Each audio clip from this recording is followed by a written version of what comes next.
Hello, everybody. Thank you so much to John Plummer for joining us today, one of the writers of the upcoming Hallmark movies and mysteries, Grilling Season, A Curious Caterer Mystery. Thank you, John, for joining us.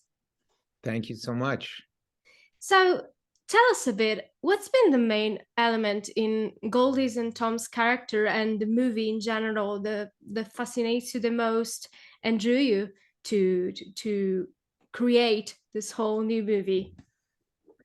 Yeah, so just to back up, I had written the first one, Dying for Chocolate, last year, and it was a big success, and it introduced the characters to television. I mean, of course, these are adapted from novels, but we changed quite a lot from what is in the novels. And I think what I like about the characters is, like in a traditional sort of a golden age Hollywood way, they're really opposites as far as people. Yeah. She's all about presentation and how things look and how things, and she's, she's of course incredibly creative. And Tom is very he's a cop, and he's a and I think I wanted to make him totally. What the thing they have in common is they're both professionals. They're both exemplary professionals. It's just that they're in completely different professions. So then the challenge is, how do they then possibly come together in a way that makes sense? And so I think the challenge so in the first one, it's her friend dies, and is it an accident, is it, et cetera, and that she's got this mission to help her friend and solve the death of her friend.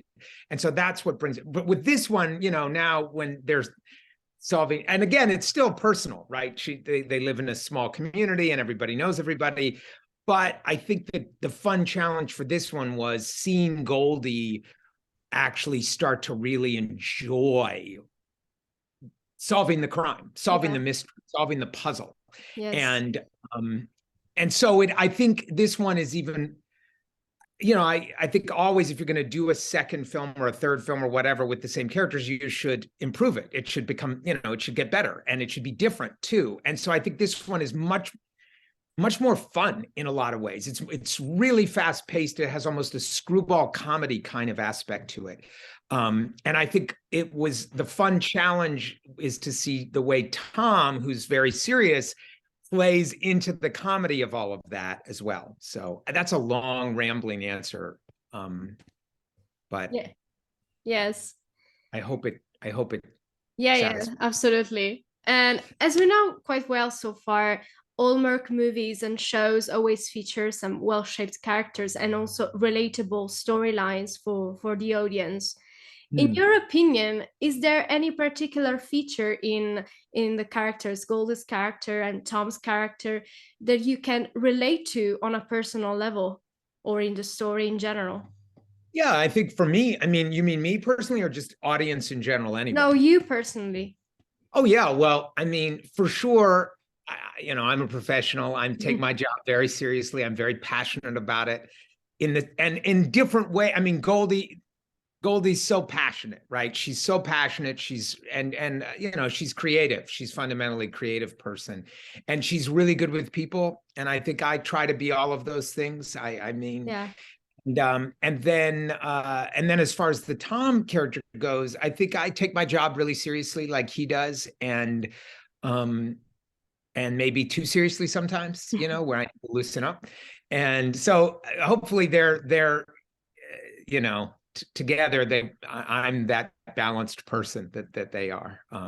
But yeah, I think for anybody watching it, anybody that is really loves their work and is passionate about their work, and of course anybody that, I mean, it's a whodunit, so anybody that loves solving a puzzle or a mystery, I think will really love the show. It's a really fun whodunit. And for all the fans that are looking forward to watching Grilling Season, A Curious Caterer Mystery, how would you describe the movie if you had just 3 words? Oh my goodness. Kiara, what a great question. 3 words. I would say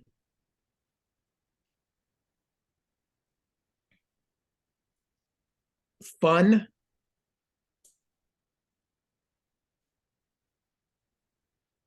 smart, because I think it is really smart. It requires your intellect to be engaged, and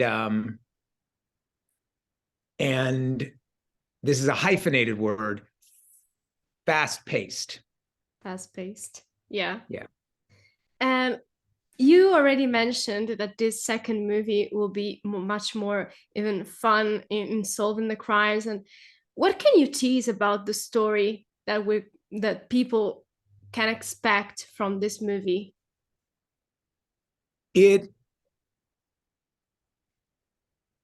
So in the first film, we meet Marla, who's Goldie's friend, who helps her with catering. We meet Mason, who's like a police officer who's local. Tom, has just moved there. And then, of course, we meet Richard, who's Goldie's ex-husband. And so those 3 characters are important in the first movie, but in this movie, they're more important. All 3 of them. They're more significant. They all take a jump up, along with, of course, Tom and Goldie. So what I can tease, I guess, is that just like in the first film, there's something at stake personally. I don't want to spoil the film, but there's something really at stake for Goldie, where this isn't just a game or an intellectual exercise for her. There is something it becomes very personal for her, solving this mystery. And the other thing I guess I would tease is that we play with time in this one, in terms of the way the story is told, in I think a really fun way. So that's beautiful. I mean, I love the time element in movies with mysteries and such. Yeah. So it will be really interesting to see how what's next for the characters and the whole story in general. Yeah. And in terms of writing this story, this movie, what's been for you the biggest challenge? I think probably finding the right balance of all the different competing interests in the story. And the personal stuff between Tom and Goldie and their relationship, and how they're flirting with each other. They're starting to flirt with each other. They clearly like each other, but they also clearly have other issues that are keeping them from going further with that. Goldie's a mom. She's not she's co-parenting with her ex-husband, and that relationship, and the relationship with their daughter, her relationship with Marla, and the business, and her trying to grow her business. And there are challenges. I don't want to spoil too much, but there are challenges in the movie to her growing her business, and so it's balancing all that stuff, and then also just balancing it tonally as well, between the humor and the comedy. And there's a lot of great comedy in the film. There really is. I mean, I was so delighted to sit down and see the cut and laugh out loud many, many times. But then also the stakes of it, we want it to also feel real. We want it to feel grounded. We want it's a murder mystery. It's a story about death. So we want the death to matter, and we want it to count, and we want it to impact people and hit them hard. And so, you want to balance all, and of course, then there's the romance as well. And that's a tone too. And you want to hit that right, and feel like it. This is the important part. It's got to come from them. It can't, it drives me crazy when I'm watching a movie and I feel like, oh, what I'm actually watching is a network executive's notes on screen. That can't ever be. It needs to feel like it's coming from these people for real reasons, genuine reasons, and why they're making their choices have to come from who they are, not from executive notes. Yes, I totally agree. Absolutely. It has to feel like a natural story that comes in on screen, not just, as you said, the network's notes, the production notes. Yeah, yeah, and people. I think first of all, we have incredible producers Yeah, on this, and all the producers, the Hallmark executives, and our producers were just so great because I think we were all on the same page. Nobody is interested in doing some cookie cutter formula at yeah, all. Obviously, we know what our audience is, but our audience doesn't want cookie cutter either. I mean, the reason I have this other show on Hallmark Mystery 101, and I think that it's one of the most popular shows that Hallmark has done as far as mysteries go. And the reason it's popular is because it doesn't follow the cookie cutter beats. yeah. It So, doesn't follow a scheme, a sort of. right. Right. I mean, to use the Goldie metaphor, we don't stick to we shouldn't stick to the recipe, right? We Yeah, need to improvise. exactly. Yeah, And that's what Goldie does so well as a cook, as a chef, is she's improvising. She's playing with what she's got and she's figuring it out. And that's how it should feel for the audience as well. So absolutely. And as you were mentioning, talking about the environment on set and creating the story, this movie, how would you describe your experience writing this second movie and working with the team, with both the cast and the crew? yeah, I mean, really joyful, I would say. I was so delighted that the first one did well, that they wanted to do another one.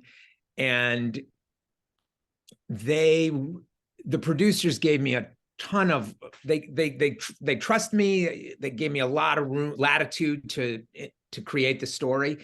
And then they're just so wonderful in terms of their feedback and shaping it. And I mean, they gave great notes. And then the two lead actors, Nikki and Andrew, Mm-hmm. who are wonderful. I mean, they're really good in the film, and they also give great notes to me. They give great, and I want their notes. I like having their feedback, and they read the script and give really detailed, smart notes that help the script, go to another level. Yeah, that's so beautiful to hear. And so considering the how involved the actors are in the whole creation of the characters and Yeah. the story. Yeah, yeah, and I mean, Nikki is a writer too, so she has terrific notes, really great feedback. Yeah. Do you have any fun anecdotes to share with us from the whole filming process of the? So no, only because I'm not on set for the shoot Oh, at all. So I'm back here at my home, and just all I do is get phone calls or emails. Oh, we lost this location. Can we change everything or whatever? And I'm used to that. But they film, this, it's supposed to be Colorado, but it's actually shot in Vancouver, Canada. And it's just too far I live on the East Coast, and oh, yeah, okay. I live just north of New York City. So And throwing back instead to the origins of your career as a screenwriter, how did the passion for writing and come about in your life? that would be Shakespeare is responsible for that. I started Shakespeare. I was an actor, and I worked in Shakespeare festivals as a young actor when I was still in college. And of course, but I think then I started my own Shakespeare company right out of college, and I was acting and directing with that company. And then we had a commission to do an original play based on Moliere's short plays. And so I wrote it, and it was like a vaudeville. Um, uh, and then I did another one about Commedia dell'arte, actually, and Goldoni and Gozzi. And so I was just writing these because I didn't think of myself as a writer at that point, but that's when things started to shift. And I was like, hey, I actually really love doing this. And I think Shakespeare is really my writing mentor, I would say, for sure. So And among all the movies and series that you had the chance to work on throughout your career so far, is there any particular one that you're mostly fond of? Oh, well, it's always the next one, right? So I think that's somebody said that. I think it was who was it? Maybe Kubrick or something. What's the best film you've made? And he said it's the next one or something like I don't remember, but I do feel that way. I mean, it's always the thing that hopefully you'll have next. But I did a show called Granite Flats that was a spy drama set, Cold War spy drama, and set in the early 60s and in a small town in Colorado, actually. And that was a really treasured experience because my son Charlie was cast in it when he was young, and he really grew up on set with that. He's become quite a wonderful and talented and very successful actor. He actually did a film in Rome, All the Money in the World, that Ridley Scott directed. He played John Paul Getty III in that film. Anyway, and we got to go to Rome and be with him a little bit while he was shooting that. But Granite Flats was, and then my wife ended up being cast in it, and then Christopher Lloyd ended up being cast in it, and Parker Posey, Incredible. and so it was, and all the other actors, who weren't quite as famous as those folks, but still, we just had one incredible cast, and it was such a rich experience for me. And I love spy drama. I love espionage, and I love the whole secret world, and why do people keep secrets, and the tension between truth and lies. And it was also a lot about poetry. I know that sounds weird, but it isn't. If you know anybody in the CIA, you'll understand, because they're quite a literate bunch. So yeah, that Granite Flats, I would say, is probably one of the most treasured. Certainly, because we were together as a family making it as well. That was pretty special. Yeah, absolutely. And now our final question. If you had the chance to give some advice to people who want to pursue a writing career or a career in entertainment in general, what kind of advice would you give them?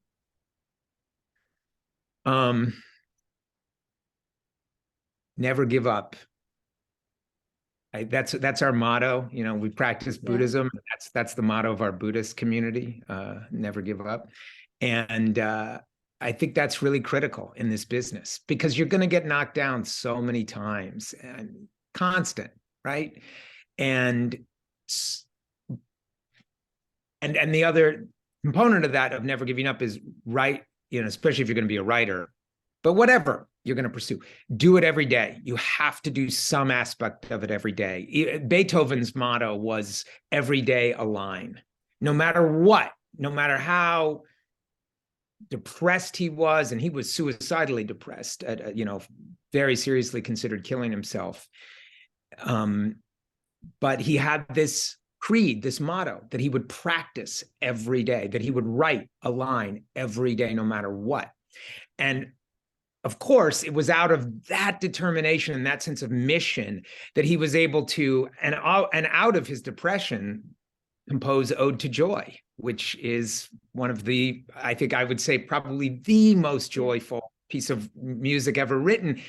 And it's so joyful because it came out of so much hardship and so much so much pain. But that's got to be the recipe, is that you change poison into medicine, as we say in Buddhism, right? And change all the negatives can become positives if you use them correctly. And so the key there is just, you can't give up. So absolutely. Thank you so much, John. It's been really a pleasure for me to be here and chat with you. Thank you so much. Such a pleasure. And let's remind people that Grilling Season, A Curious Caterer mystery, airs February 5th on Hallmark Movies and Mysteries. And we're really looking forward to see what's next for Goldie and Tom and all the characters on the movie. Thanks, Kiara. Thank you. Bye.